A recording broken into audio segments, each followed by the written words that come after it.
First off, I want to apologize. I have a very bad habit of talking very, very rapidly, and if you want to talk about things that foster bad habits, this event is definitely one of them. But I will try to enunciate, I promise. So let's go.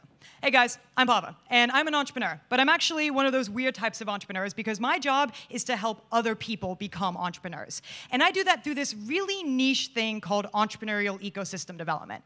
And I know that absolutely nobody grows up telling their parents that they want to be an entrepreneurial ecosystem developer, right? But it's actually a job that impacts every single one of our lives every single day. But it's something that we hardly ever think about. But before I tell you why we should care about these things or why we should think about building them in a very specific way, I should probably tell you what the hell an entrepreneurial ecosystem even is, right? So it is the intersection between all of the entrepreneurs, the startups, small businesses, and nonprofits that they create, the resources and institutions that support them, and the community that is impacted by their ventures, right?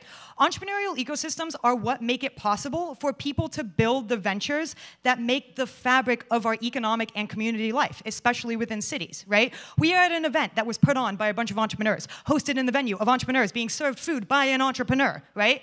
So it is really important that we set up these ecosystems in a very specific way. Because if we are not intentional about how we build entrepreneurial ecosystems, we end up like the rest of the business, corporate, and educational world, where your chance of success as an entrepreneur is about 900% greater if you happen to be born a rich white man, right? So our goal as we create entrepreneurial ecosystems needs to be making them equitable and accessible. What does that mean? An equitable ecosystem is one where any person, regardless of their demographic background, has equal access to the resources and support that they need to build a successful venture. Whereas an accessible ecosystem is one where there are no artificially high barriers to becoming an entrepreneur, especially barriers that can vary based off of your demographic group, right?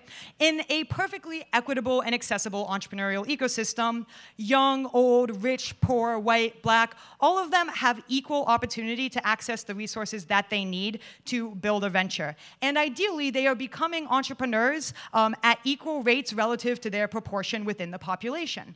And this is not only the moral thing to do, but setting up equitable ecosystems also produces an economic gain. Because the United States misses out on $300 billion in income, 9 million jobs from the 1.1 million businesses that do not exist because rates of entrepreneurship are not equal between white and minority populations. So this is a very important problem, especially in a city like Baltimore, where our population is 63% African American and at least like 50% female, right? And so we need to be thinking very hard about how we build these ecosystems. Unfortunately, we don't always do a great job. And to understand why, it helps to lean on this notion from labor law about disparate treatment versus disparate impact, right? Disparate treatment is being blatantly discriminatory towards a certain group. It is like hanging a sign on your restaurant that says, no black people, right? You are being obviously discriminatory. But disparate impact is like hanging a sign on your restaurant that prohibits the attire that happens to be popular within the African American community.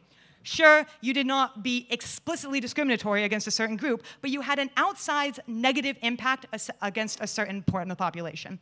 Thankfully, within entrepreneurial ecosystems, we don't see too much disparate treatment. There aren't a ton of funding programs that say you can only apply if you have low melanin and high testosterone.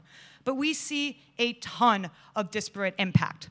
One example is actually small business financing, where founders need to put up personal assets as collateral in order to secure loans for their businesses. This essentially guarantees that the only people that can access these loans are people with accumulated savings and wealth, boxing out not only low-income entrepreneurs, but also young entrepreneurs.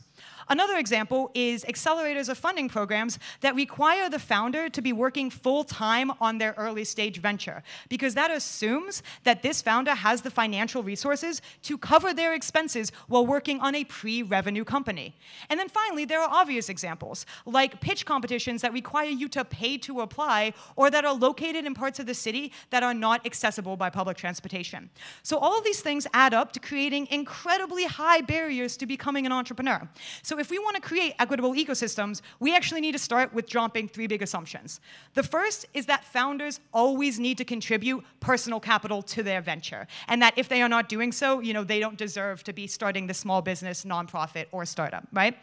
The second is that a founder is not dedicated to their venture just because they are not working on it full time. Because in order to work on a venture full time, you have to find a way to cover your expenses and pay your bills. And it's hard to do so if you don't have anything to pay yourself with, right?